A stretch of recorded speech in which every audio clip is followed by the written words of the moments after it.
Abu Dhabi, the richest city on the planet. It wants to join the City Super League and is undertaking an incredible transformation, building this extraordinary skyscraper, AlDar HQ. Nothing like it has ever been attempted. It'll be a race against the clock.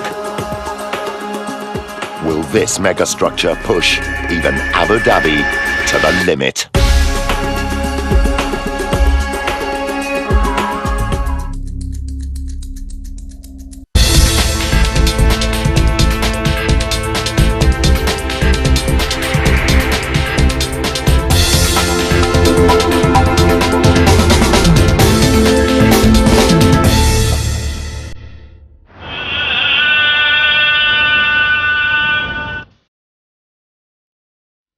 Abu Dhabi is in the midst of a construction boom.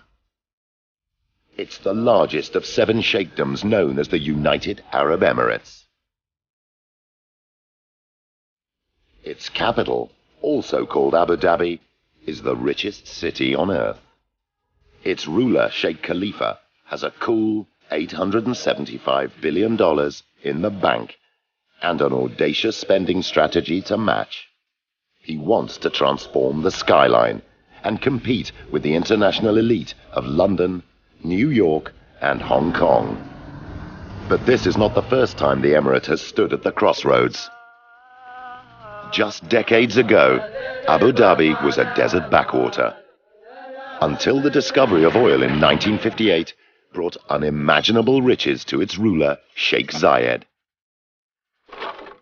As the petrodollars flowed in, he converted the shell houses into high-rise, and the traditional way of life was swept away. Today, Abu Dhabi is a thriving metropolis, sitting atop the world's 5th largest oil reserve. But black gold alone cannot put this city in the Super League. To do that, Sheikh Khalifa must lure big business and tourist dollars. Abu Dhabi must expand to thrive.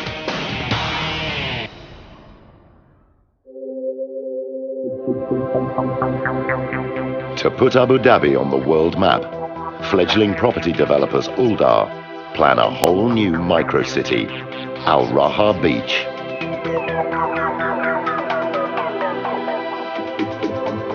It's an ambitious proposal. At 11 kilometers long and almost a kilometer wide, this city on the sea will be the biggest project ever attempted in Abu Dhabi's history. Mohammed Al Mubarak is in charge of delivering this audacious development. The vision of their highnesses and the vision of AlDar was to create this almost mini city where people can live, study, play, and work in one destination. Al Mubarak must attract investors if Al Raha Beach is to succeed. So to launch the project, he commissions a signature skyscraper. Creating an iconic structure on Al Raha Beach was of vast importance on basically putting Al Raha Beach on the world map. Al Mubarak sets Lebanese architect Marwan Zareib the task of designing an icon that raises the stakes even higher. The building will become AlDar's headquarters in the heart of their colossal development. But creating something new in a land where the iconic is the everyday won't be easy. Neighboring Emirate Dubai has taken center stage with a number of headline-hitting projects. The world's tallest skyscraper, Burj Khalifa, the Palm, and the World, and the emblematic Burj Al Arab. To stand out from the crowd, Zareib knows he must redefine the extraordinary. Simple can be powerful sometimes, and especially in architecture. You can see it since the pyramids of Egypt. Most of the iconic buildings are very simple buildings. But it isn't until Zareib is relaxing on a plane that he has a brainwave. But I couldn't sleep, so it was a moment of relaxation, you know. And then the idea came simply. So I took a pen and I drew it on a sketchbook. The design is simple but daring. A round skyscraper taller than the Statue of Liberty, with a curved glass skin covering the area of 4 football fields. To be honest with you, the moment I imagined it, I knew it was a winning concept. I knew it was something different. In fact, the design is so unusual, Al Mubarak initially doesn't know how to react. And when I first looked at the MZ design, I was a bit confused in the beginning, to be honest with you. I felt like I was looking at a comic. I felt that this was a flying saucer and basically it landed on Al-Raha beach. And I just kept on staring on it for like another 15 minutes. And after 15 minutes, I just fell in love with it. Zaraib's design is inspired by nature. 2 giant circular curved walls of glass mirror an open clamshell. Architecture is nothing but imitation of nature. At the beginning, the idea was so geometrical, very pure. It's like a seashell. The seashell has deep meaning for Abu Dhabi with its seafaring heritage. But a circular design poses a problem. Just like a coin that stands on its edge, it risks being unstable. The circle must be balanced. So Zaraib turns to some very old-school geometry. The real challenge of the facade, of the circular facade, was to find the 2 points where the building should pose on the ground. And for that, I had to go back to one of the oldest rules in architecture, proportion. When you have a circle, you can divide it into a pentagram.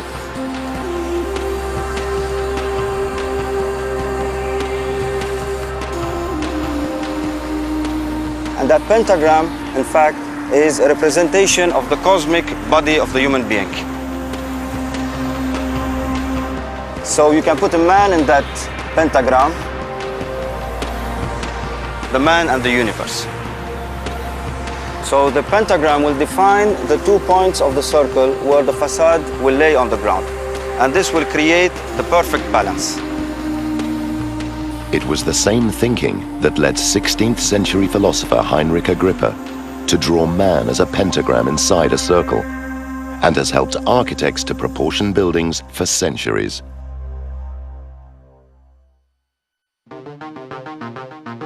But it's one thing to sketch a circular skyscraper and another to bring it to life. There is no precedent. A building like this has never been attempted before. Zaraib must find out if his design can actually be built. We knew from the first moment that the engineering of that building is not going to be a simple traditional thing. But it's not the skyscraper itself that poses the first major challenge. It's the proposed site. They wanted to show me the site, but all you can see was the sea, nothing but the waters.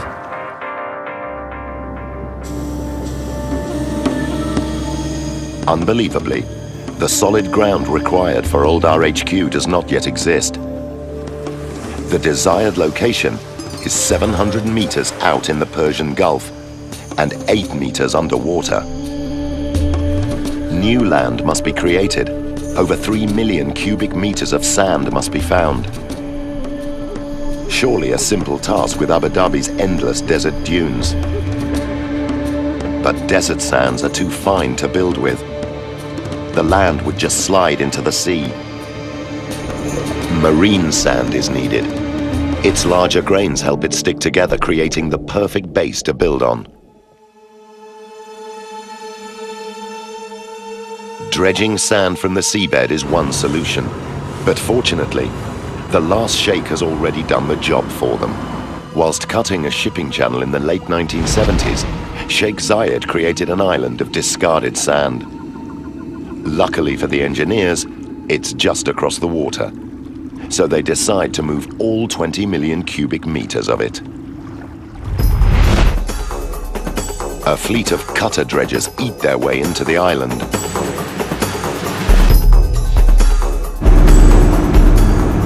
These are no ordinary dredgers.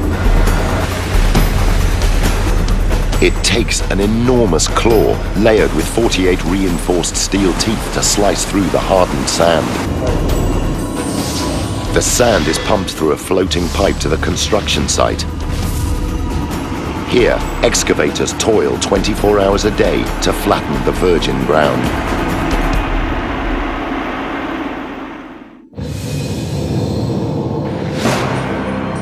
After 8 months, the land for AlDar HQ is fully formed, and with this, the first major problem overcome. Now, engineers must somehow turn Marwan Zareb's radical design into an engineering blueprint. The building is bellied. But it soon dawns on the engineering team that time isn't on their side. We go forward from there. Good. We mapped out the program, and it was I realized that basically from this blank sheet of paper, we would have to start piling within 2 months, which is absolutely unprecedented for a building, well, for any building, but certainly a building which is of a unique geometry. AlDar want their skyscraper completed by an astonishing deadline. In just 30 months' time, the eyes of the world will be on Abu Dhabi when it hosts its first Formula One Grand Prix.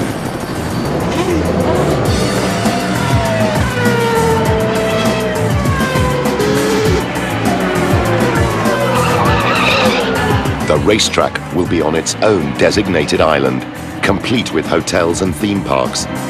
And AlDar are building the lot. The international press and tens of thousands of visitors will descend on the city. It's the ideal opportunity for AlDar to showcase their new HQ. But to stand any chance of meeting this target, the team will have to pull out all the stops.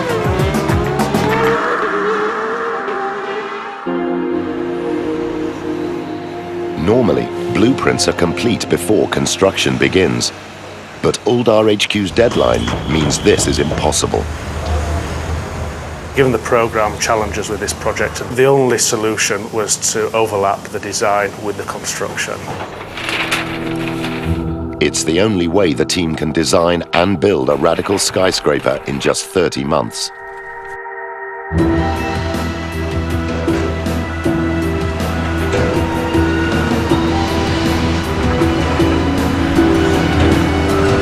With the clock ticking, the ground is prepared for the foundations. They will carry the loads of AlDar HQ into the ground. But there's a problem. Working on blueprints one step ahead of construction could be risky.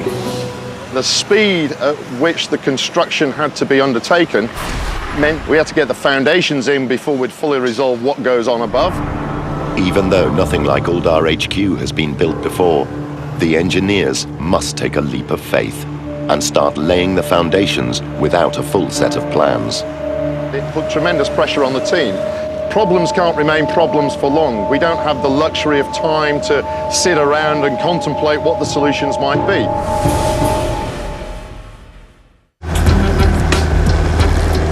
Just 1 month after design has started on Abu Dhabi's round skyscraper, the construction team arrive on site to begin foundation works. For construction manager Miles O'Sullivan, the schedule is a shock. With the design not complete and being told you're going to pile in 1 month, almost crazy. But it's not just the first deadline O'Sullivan has to worry about. AlDar HQ's round curved shape presents an enormous sail-like area when wind strikes. Wind tunnel tests must be done to prove the foundations can take the strain. But the results won't be back until work has already started. Abu Dhabi is regularly hit by high-pressure winds that sweep in from the Persian Gulf. But building AlDar HQ so close to the sea will put the foundations under another kind of pressure. Digging for AlDar HQ is very similar to digging here in the sand. What you get as you dig down is you'll get to see the groundwater starting to surge through the sand. And in fact, it's that groundwater that we see start coming through the sand here that's creating the pressure and obviously creating the issues for us when we do the construction.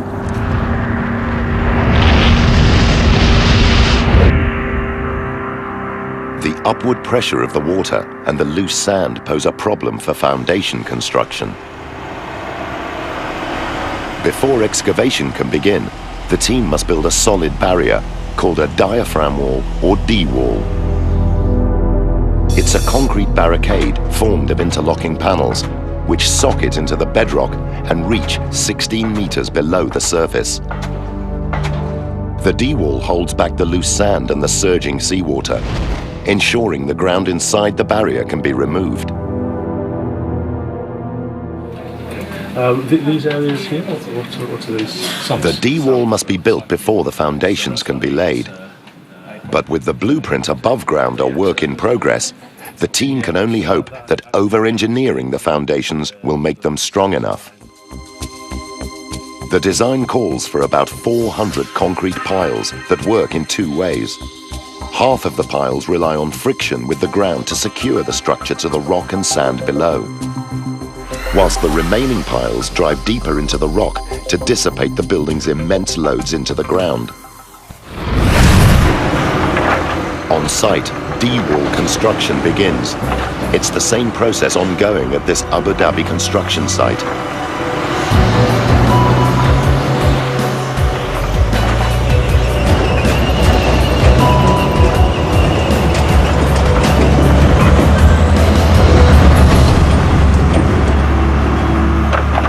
Until recently, Al Raha Beach was just a vision for AlDar's Mohammed Al Mubarak, but the dream is slowly emerging from the sea. Seeing that land come up, seeing the amount of basically work and the amount of basically staff we had on the ground to make sure that was going to be done, that was like watching Rome being built. The D-wall and concrete piles create a firm foundation upon which to build AlDar HQ. But the force of the sea pushing up through the sand still poses a threat to the skyscraper. A great way of demonstrating the problems we faced at AlDar HQ with the groundwater is in imagining that this bottle here is AlDar HQ. And as I push the bottle down, you'll see forces are exerted on my hand. And in fact, that's the groundwater trying to push the building out, trying to push AlDar HQ out of the building site. To keep the site dry during construction, water is sucked out of the sand and pumped out to sea. But that's only a short-term solution. To protect this skyscraper in the long term, the team need an extra defense. It's a giant slab of concrete called a raft. It creates a barrier against surging water, stops the piles from punching up through the building, and acts like a snowshoe to evenly distribute AlDar HQ's 59,000-ton weight into the ground. Raft construction for AlDar HQ is 12,000 cubic metres of concrete, which is a 30,000-ton structure. It's a huge element. With 2,000 truckloads of concrete to pour, it's a job that continues into the night.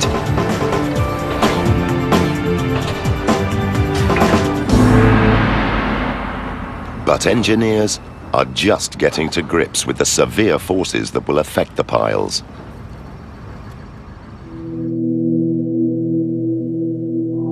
The unique shape of the skyscraper will capture wind like the sail of a yacht.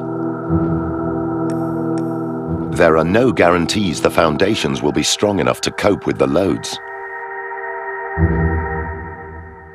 The advanced construction works had to commence so quickly that we didn't have time to do the wind tunnel test. It was important that we did one, primarily because this is a unique shaped building. Gibbons calls upon wind engineer Roy Danoon in Colorado, USA.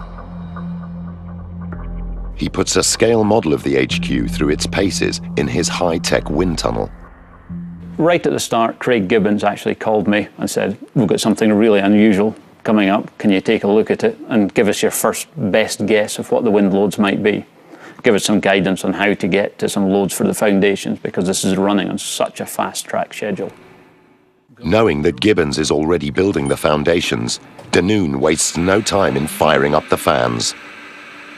If the tests reveal the wind loads are higher than predicted, the foundations already in the ground may have to be redesigned. To be putting in the foundations before we could finish the wind tunnel testing, that always gives us a little bit of cause for concern. Danoon is right to be worried. He knows how high-altitude wind impacts on very tall rectangular skyscrapers. But AlDar HQ's lower height means another type of wind is the threat. When we look at the really extreme wind speeds in the Middle East and in this region, we find that the highest, what we call gust wind speeds, the short events, are caused by thunderstorms. Abu Dhabi may appear sun-soaked, but during the spring, the intense sun heats the moist air, causing spectacular thunderstorms. Wind speeds can escalate up to 137 kilometers per hour. The key issue with thunderstorms in this region is that they give the absolute highest gust wind speeds.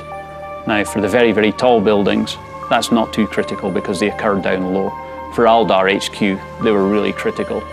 Thunderstorm winds are strongest between 50 and 150 meters above ground. AlDar HQ is right in the danger zone.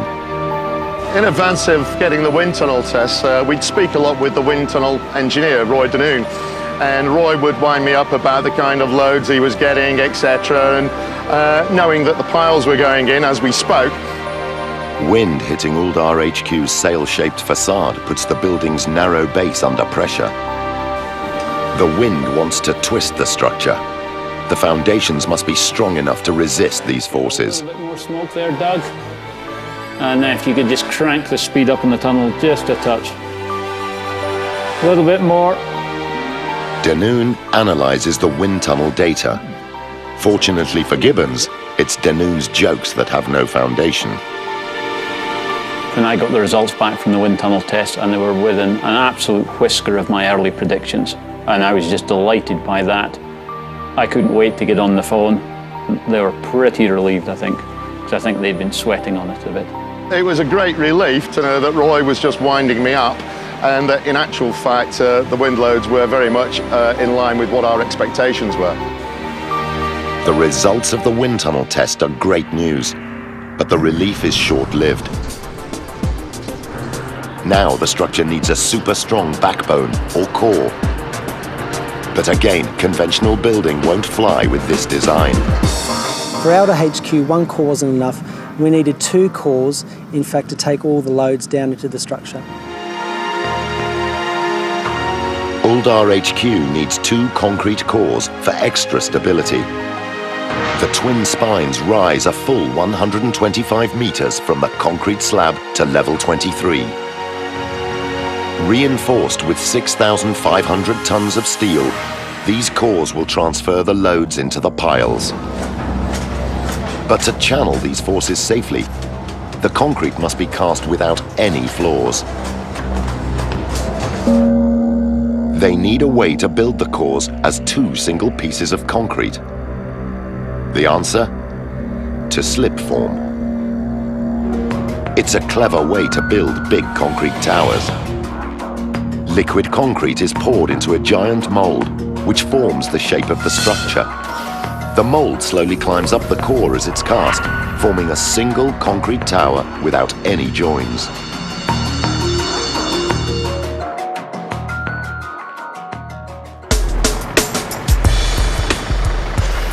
Seamless concrete will ensure the HQ's cores are strong. But these 125-meter backbones must be built in only 6 months. It's the same process ongoing at this Dubai construction site, led by the AlDar HQ team. We are calculating how much per hour we need to climb, and then how much concrete we need to place in every hour. Slip form is fast, but on this schedule it's not fast enough. O'Sullivan has a trick up his sleeve to speed up construction. We set a challenge to both cores, who could get up there first. More, get up. The teams battle to reach each level before the other. The cores grow meter by meter under a constant cycle. The concrete is released and poured around the steel reinforcement. Hydraulics anchored to the structure raise the mold or shutter so that the next layer of concrete can be poured. Manpower is a key focus because slip forms are very labour intensive.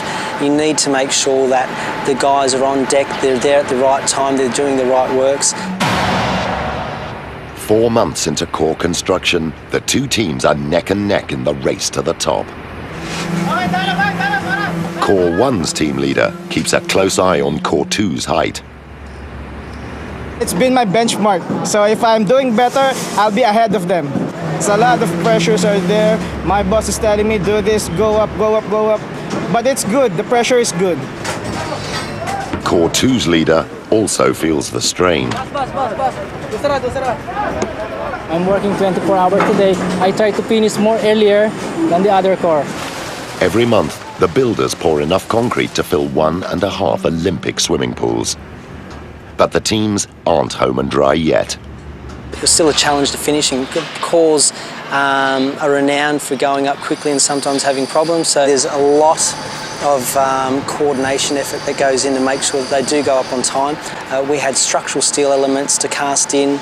We had crane connections to get right. After just 6 months, the 2 cores are approaching the top.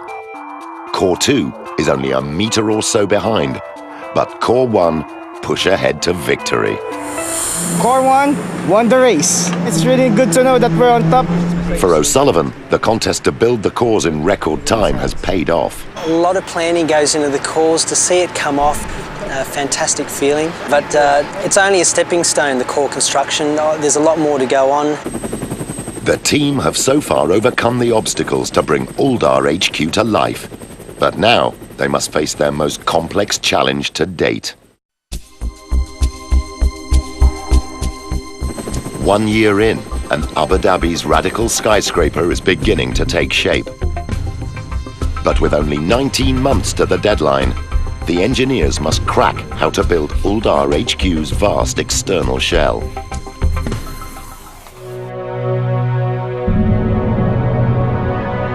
The design demands a heavyweight shell to support its wide girth and survive huge wind loads. But the architect stipulates open office space, floor-to-ceiling windows, and panoramic views of the Persian Gulf. In the United Arab Emirates, the shells of rectangular skyscrapers are built with concrete. But the geometry of AlDar HQ's shell is so complex, it must be built with the precision of a Swiss watch to fit together. On this scale, achieving millimeter accuracy with concrete is practically impossible. We knew at the outset a wholly concrete building was never going to work in this instance. And Stuart, I understand that now we've been able to get a high degree of repetition through. And then we go. The engineers need another solution. The answer? A specialized steel exoskeleton called a diagrid. It's a muscular but slender steel frame that will form the HQ's unique shape and will channel forces through its high-strength beams and joints into the cores. Steel is very strong as a single element, but meshing them all together gives us this added strength and also allows us to make these rather unusual shapes. Very first sketch of the B&U, However, is the impact on the floor structure. so we could have 3 teams of guys working. One. The steel exoskeleton should make the architect's vision possible, but it'll be a first for the United Arab Emirates. Constructing a skyscraper like this will be a step into the unknown. The geometry of the building presented a significant challenge to us, but the other challenge was that a diagrid building, or buildings using this diagrid system, had never been built before in Abu Dhabi and the UAE. Let's have a look at it if you don't mind. It'll take expert steel fabricators to pull this job off. When we first seen the design, it was something that we knew we had to put our most experienced guys on it. The structure's very, very complex. The army of fabricators work in shifts around the clock to cut and weld 2,500 tons of steel. The factory is building a series of A-shaped steel sections, weighing up to 30 tons each. They will connect together to form the structure's signature curves. But if manufacturing these giant A-frames is not a big enough job, lifting them into position on site will be a major challenge.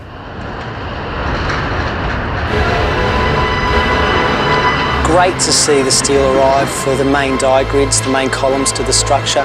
Huge sections. The thought of actually starting the steelwork some 18 months after we started the job, fantastic. But excitement of the first A-frame delivery is soon replaced with trepidation. Lifting these monsters will be a precision job, and tensions run high. When we rigged the first A-frame up, you've got to put all the chains on it. It would take maybe an hour to rig it up, and everybody's then thinking, I hope this is going to work. Everyone is on tender hooks. Now is the moment of truth. The A-frame is lifted off the ground. There was a big ah from the crowd when it went in. The first exoskeleton section is finally bolted to the base plate.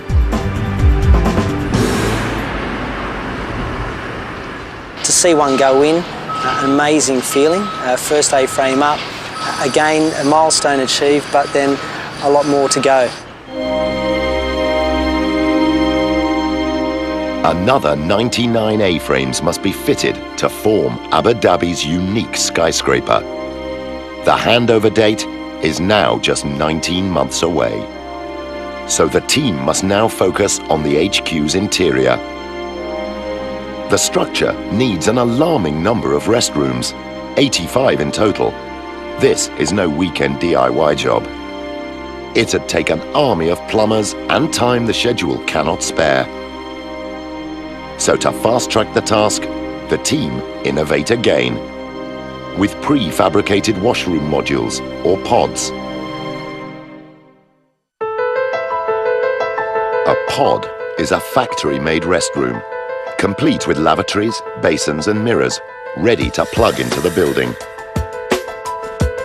The team plan to lift these 12-ton pods by crane and lower them into the cores like a giant game of Tetris. Construction is a finely tuned sequence.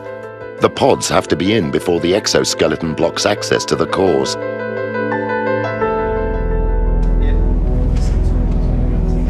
AlDar must approve the design fast. But there's a problem. We produced a lot of visuals and graphics which we had signed off. Then we actually built the pod. We went to look at it at the factory and a lot of people thought that's it. But AlDar unexpectedly rejects the pod design. It's just too ordinary for such a futuristic skyscraper.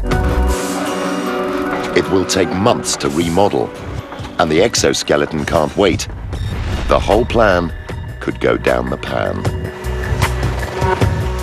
The only option is to leave out 2 roof sections and drop in the pods later, but this has its own dangers. With 0 hour looming, the team must now wrap the building's skeleton with a glass skin. And no one has ever built a glass facade like it.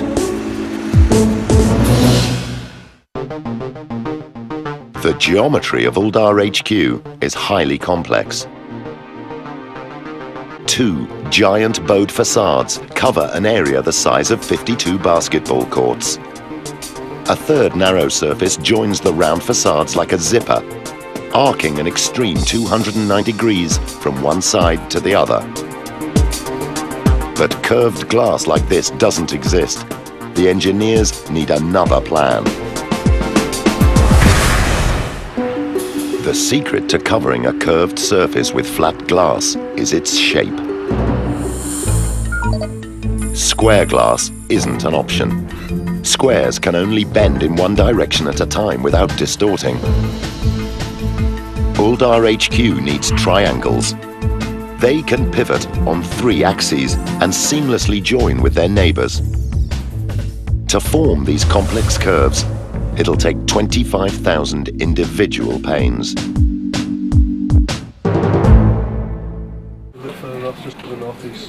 But before glass production can begin, the team must know what wind pressures it will face. It's back to wind engineer Roy Danoon, who must test the design in his wind tunnel. When we first saw the design, we knew there was some potential for some quite high glass design pressures. If you in their design a pane of glass, then it will be sucked out the building.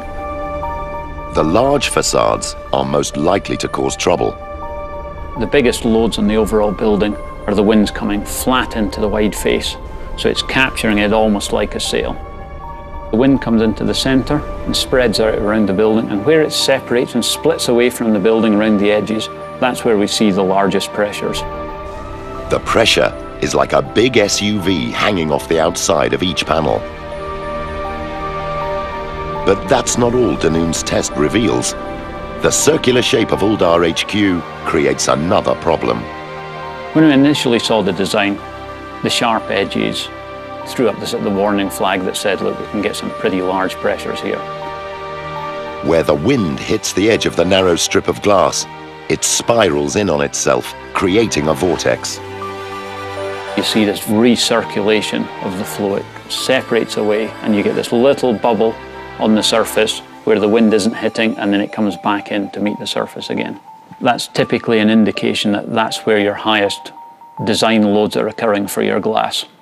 And that's very, very strong suction force is what that little bubble means.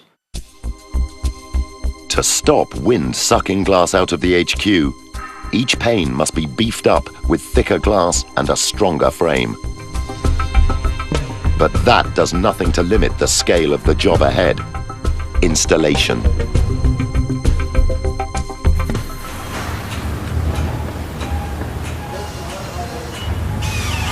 You talk about 25,000 pieces of glass. To do that for the building in 10 months, it's a monumental effort. It's a constant battle, making sure that you get the glass to site. But having the glass factory on site is a lifesaver. It made it easier for the site to actually call up on glass. Once they are installing the panel, they ran out of glass, we're immediately on the phone. Hey, we need more panels over there, so we got them on a truck, and 5-10 minutes later they were on the site.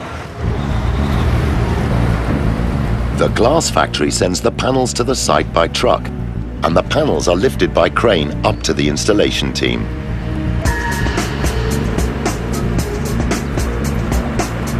The constant pressure was the program.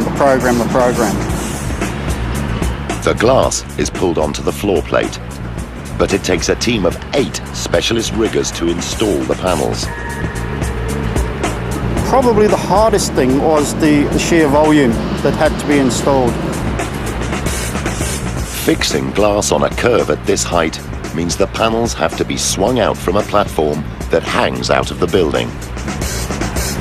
It should be easy, but then this team have Abu Dhabi's wind to contend with. The wind here can just blow in from nowhere. It caused us no end of problems. The glass would start to revolve and spin. We would get a choice whether to lift it, bring it into the building, put it down, or to put it straight back down on the ground. They were decisions that had to be made on the spot. And you don't want a large panel coming down from 20 stories. Just contemplating that, it doesn't bear thinking about. This glass panel makes it into position in one piece. But the team have another 29 to install every day if they're to meet their targets. We got it up to 30, 32 on average, and I think the best day was over 40.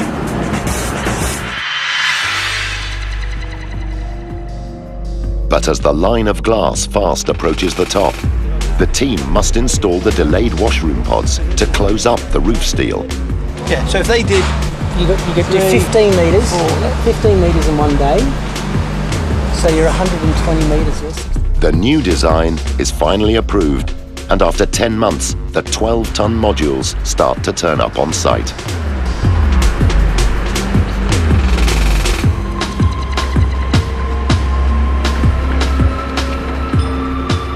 The pod drops are quite quick. We hook them up, we take them up the 140 metres to the top of the tower crane. The pod can now be lowered into the core shaft.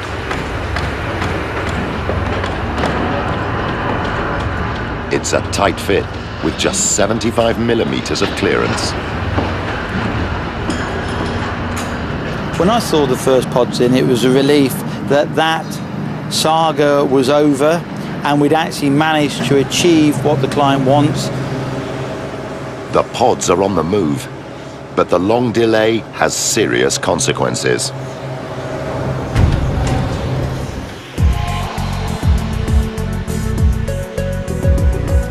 Finishing the exoskeleton should be a straightforward task. But the incomplete steel roof has sagged out of shape.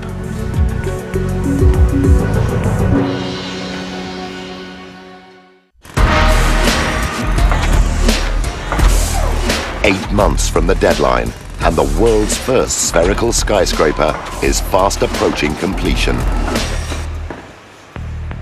But with the end in sight, construction hits a serious snag.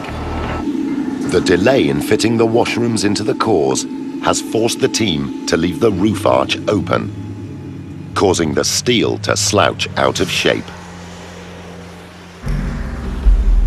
The arch of the HQ's lightweight roof is the key to its strength. Its curves evenly distribute the forces down into the foundations. But if any elements of the arch are missing, the forces cannot flow away.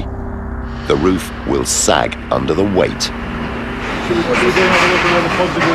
To discover how serious the slump is, the steel is surveyed. I made a phone call to our site supervisor, Bob, and asked the question of what the actual sag was recorded, expecting it to be around about 50, 60 mil. When we got the figures of 150 millimeters, I was a little bit shocked. With a building that relies on precision engineering, 150 millimeter sag is a huge problem. The roof will not slot together. The brackets to connect the remaining 40 glass panels will be out of alignment. There is no time to redesign. The team have to somehow make the roof steel fit together.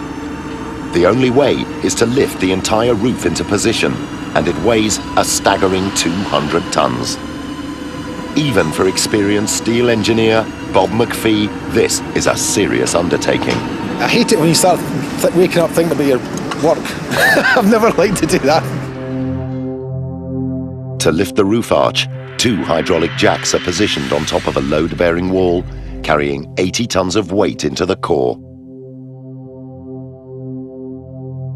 2 more jacks are propped with 16-meter-tall steel columns and channel 40 tons each into the concrete floor of level 23. The props are packed with steel slabs to hold the roof in position as the jacks are raised. The roof was moving firstly a couple of millimeters, then 5, then 10, then gradually into its position, 20, 50, 100, and then into its final position, 150 millimeters. The entire roof is raised by a whopping 170 millimeters. The slumped arch is finally in the right position. All that remains is to lift the last steel section.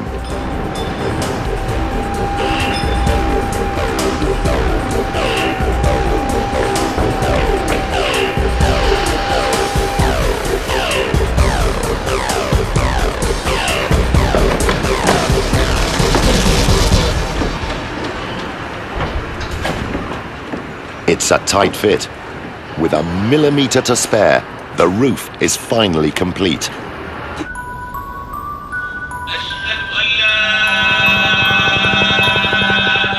With just weeks to spare before Abu Dhabi's first Formula One motor racing spectacle hits town, all of AlDar HQ's 25,000 glass triangles are in position, except one. The glass installation team lower the pane inch by inch. No one wants to be responsible for shattering the last sheet of glass. It's a defining moment for the team. Finally, the last pane slots into place. Ecstatic. Actually see the last bit of glass go in. Amazing feeling. Hopefully the guys here feel the same way, and I'm just overjoyed. Against all the odds, and in just 30 months, the team have fulfilled their brief.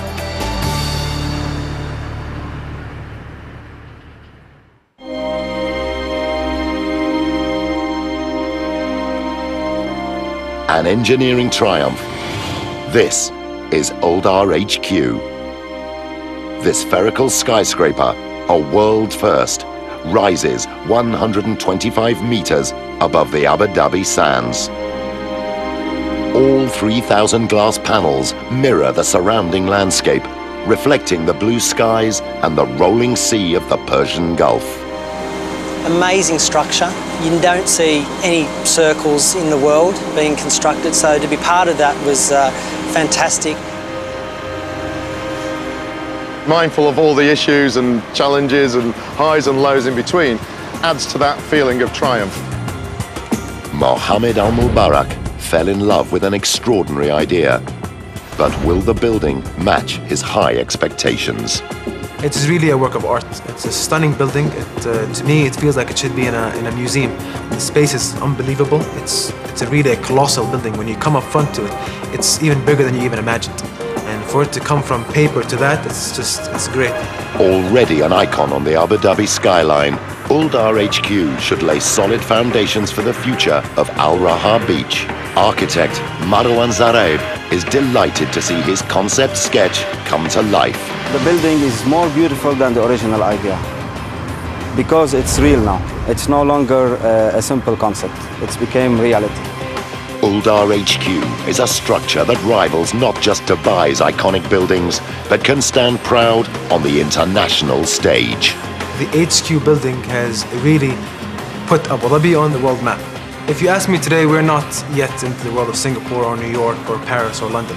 Will we get there? I absolutely believe so we will.